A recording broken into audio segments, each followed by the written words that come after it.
Welcome back friends. स्वागत है आप सबका मेरे इस YouTube चैनल ओवरकम केमिस्ट्री पे। और आज का हमारा टॉपिक क्लास 12th के सॉलिड स्टेट चैप्टर से क्रिस्टल लैटिस और यूनिट सेल टॉपिक से है। कबीरदास जी का एक बहुत अच्छा दोहा है, पाथर पाथर जोड़ के मंदिर लियो बनाए। आइए हम लोग यूनिट सेल जोड़ के क्रिस्टल लियो बनाए को देखते हैं। चलिए स्टार्ट करते हैं अपना टॉपिक। क्रिस्टल लैटिस, मैंने आपको इससे पहले वाले वीडियोस में डिस्कस किया हुआ है कि क्रिस्टलाइन सॉलिड्स क्या होते हैं, क्रिस्टलाइन सॉलिड्स क्या होते हैं, उनकी क्या कैरेक्टरिस्टिक प्रॉपर्टीज हैं। तो हम लोगों को आज इसी टॉपिक को आगे बढ़ाना है और देखना है कि इसमें हम लोग क्या डिफरेंसेस देखते हैं या किस तरह से क्रिस्टलाइन सॉलिड्स का स्ट्रक्चर पर्टिकुलरली फॉर्म होता है।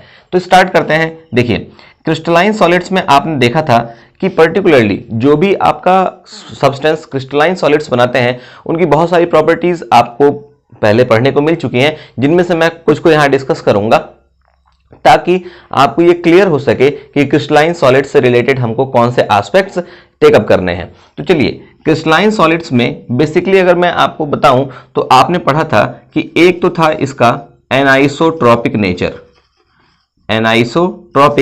नेचर, और दूसरा सबसे इंपॉर्टेंट कैरेक्टरिस्टिक जो कि इसमें भी इंक्लूडेड है और इसके आगे भी हम लोगों को देखना है, वो है आपका 3 डायमेंशनल अरेंजमेंट।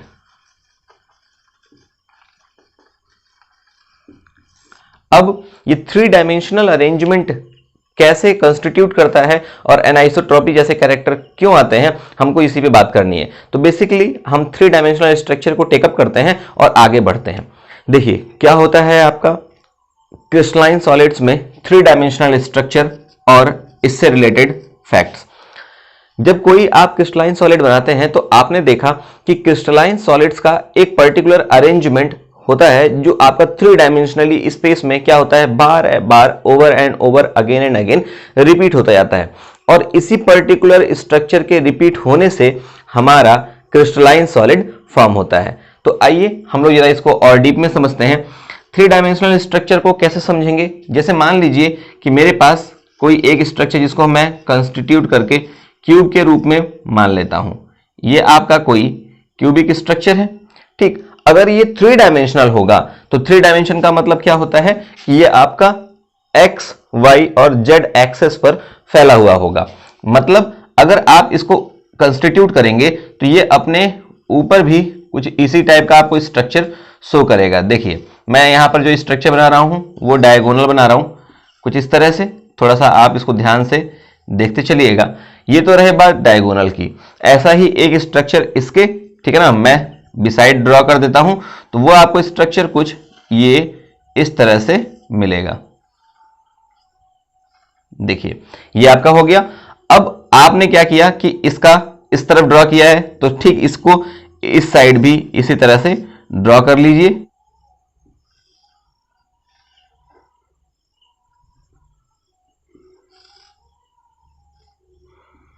आपने एक क्यूब इसके इस साइड भी ड्रॉ कर लिया। अब ये तो रही बात, ये हमारा, देखिए ये हमारा सबसे स्टार्टिंग का स्ट्रक्चर था। इस साइड भी ड्रॉ किया, इस साइड भी ड्रॉ किया। 3 डायमेंशन का मतलब क्या होता है कि आप इसके एक्स एक्सिस पर ड्रॉ कर लिया आपने। ठीक, फिर आपको वाई एक्सिस पर भी ड्रॉ करना है, तो वाई एक्सिस पर ड्रॉ कैसे करेंगे आप, ये देखिए इस तरह से कुछ, ये आपको वाई एक्सिस पर भी ड्रॉ हो गया। अब इसी को आप ऊपर भी कंस्टिट्यूट कर सकते हैं, और मैंने आपको सबसे पहले जो आपका डायगोनल ड्रॉ किया था वो जेड एक्सिस मान लीजिए। तो इस तरह से आपने क्या देखा कि जो पर्टिकुलर स्ट्रक्चर्स हैं इनका 3 dimensional arrangement again and again क्या होता जाएगा, आपका कंस्टिट्यूट होता जाएगा। तो इस तरह से अगर मैं इसको ड्रॉ करूंगा तो ये पूरा व्हाइट बोर्ड जो है वो आपका भर जाएगा। तो आप यहां कह सकते हैं कि ये स्ट्रक्चर 3 डायमेंशनल है। ठीक, 3 डायमेंशन एक्स, वाई और जेड एक्सिस से कंस्टिट्यूट होकर के बनता है। तो देखिए, 3 डायमेंशनल स्ट्रक्चर के बार बार रिपीट होने से आपका क्या बनते हैं, क्रिस्टलाइन सॉलिड्स क्रिएट होते हैं। और क्रिस्टलाइन सॉलिड के क्रिएट होने में जो बेसिक स्ट्रक्चर जिसकी बार बार क्या हो, रिपीटेशन हो एक पर्टिकुलर अरेंजमेंट में, वो सबसे छोटा स्ट्रक्चर, वो सबसे छोटी यूनिट जिसकी बार बार क्या हो, आपका रिपीटेशन हो, उसी को हम क्या बोलते हैं, यूनिट सेल। ठीक, तो क्रिस्टल लैटिस तो अभी मैंने डिस्कस नहीं किया, पहले मैंने आपको यूनिट सेल डिस्कस कर दिया। ठीक, अब यूनिट सेल मान लीजिए कि आप इस सिंपल क्यूब स्ट्रक्चर को लेकर चल रहे थे, तो ये सिंपल क्यूब स्ट्रक्चर जो है वो इस ज्योमेट्री के लिए क्या है, आपका यूनिट सेल है। इस ज्योमेट्री के लिए यूनिट सेल है। अब इस तरह की कई ज्योमेट्री हैं जिनको अभी हम आगे डिस्कस करेंगे। पहले आइए हम बात कर लेते हैं क्रिस्टल लैटिस क्या होता है।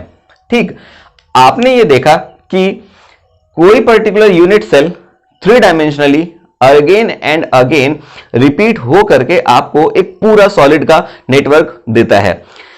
ये जो सॉलिड का क्रिस्टलाइन नेटवर्क है, ये पर्टिकुलरली एक आपको जाल जैसा दिखाई देगा। मैंने तो यहां बहुत थोड़ा सा कंस्टिट्यूट किया हुआ है, आप इसको एज्यूम कर लें तो यही आपका स्ट्रक्चर इस साइड भी होगा, मतलब ओवरऑल इस तरह से फैला हुआ होगा। तो ये आपको कैसा दिखाई देगा, एक जाल जैसा, नेट जैसा।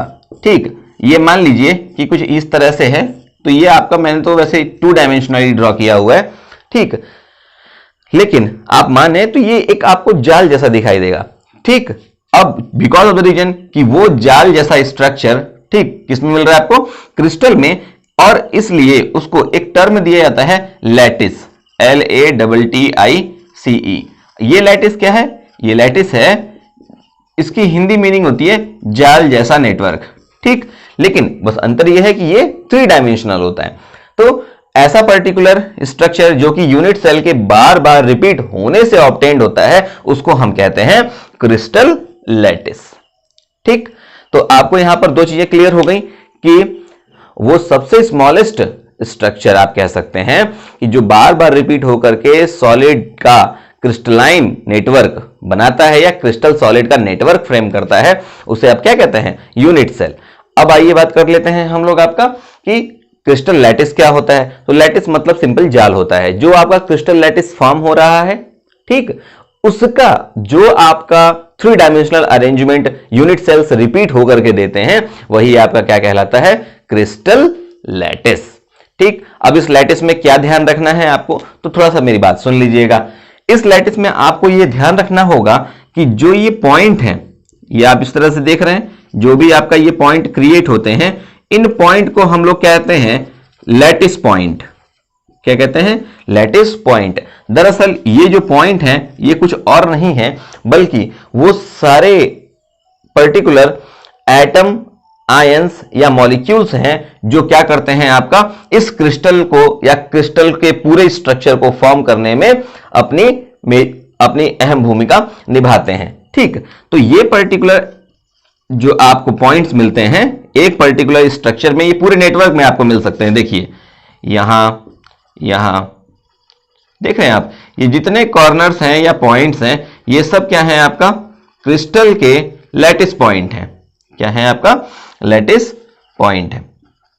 ये लैटिस पॉइंट क्या होते हैं, तो ये लैटिस पॉइंट वो पॉइंट है जहां सॉलिड को बनाने वाले सब्सटेंसेस, कंपोनेंट जैसे कि एटम, मॉलिक्यूल या आयंस क्या करते हैं, आपका एग्जिस्ट करते हैं, या मान लिया जाता है कि यहां पे वो पर्टिकुलर एटम, मॉलिक्यूल या आयन रहते हैं। आइए अब हम देखते हैं कि एक यूनिट सेल के क्या पैरामीटर हैं और कैसे इनको कंस्टिट्यूट किया जाता है।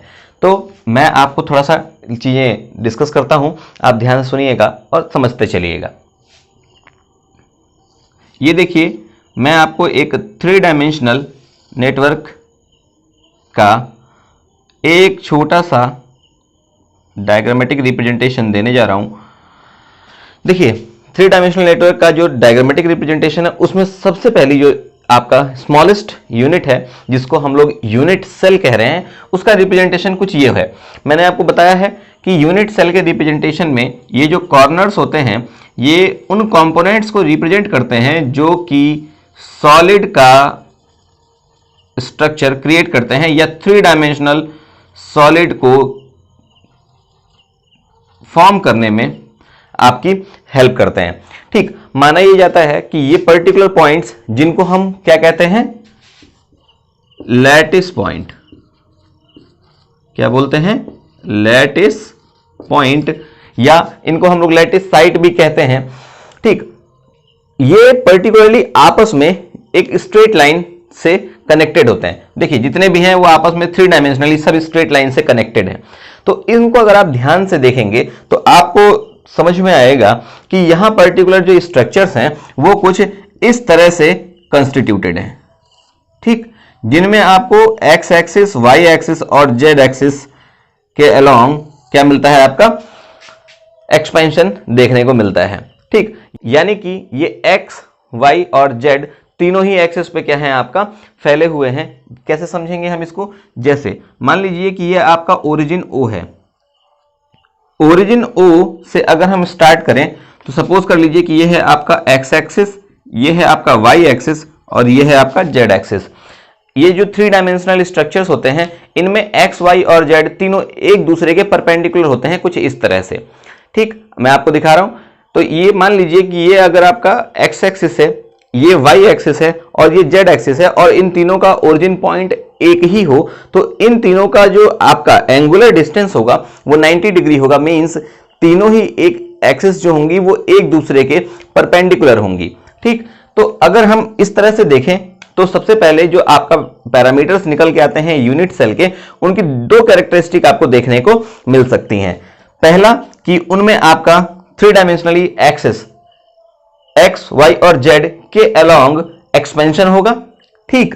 और दूसरा कि आपको इन सबके बीच में क्या मिलेगा, एक आपको एंगल मिलेगा। देखिए तीनों ही जो एक्सिस हैं उनके बीच में एंगल डिस्टेंस 90 डिग्री होता है, ये तो आप समझ गए हैं।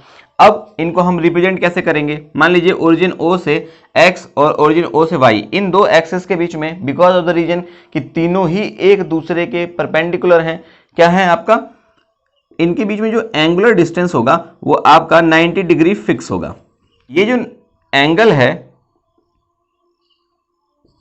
90 डिग्री, ठीक, ये आपका एक्स वाई, वाई जेड और जेड एक्स तीनों पर ही क्या होगा, आपका सेम होगा 90 डिग्री का। तो इस तरह से अगर हम मान लें कि एक्स वाई के बीच में बनने वाला एंगल अल्फा हो, वाई और जेड के बीच में बनने वाला एंगल बीटा हो और एक्स और जेड के बीच में बनने वाला एंगल गामा हो, तो क्या मिलता है आपको, कोई भी पैरामीटर अगर आप देखेंगे यूनिट सेल के रेफरेंस में तो आपको 2 चीजें सबसे इंपॉर्टेंट मिलती हैं।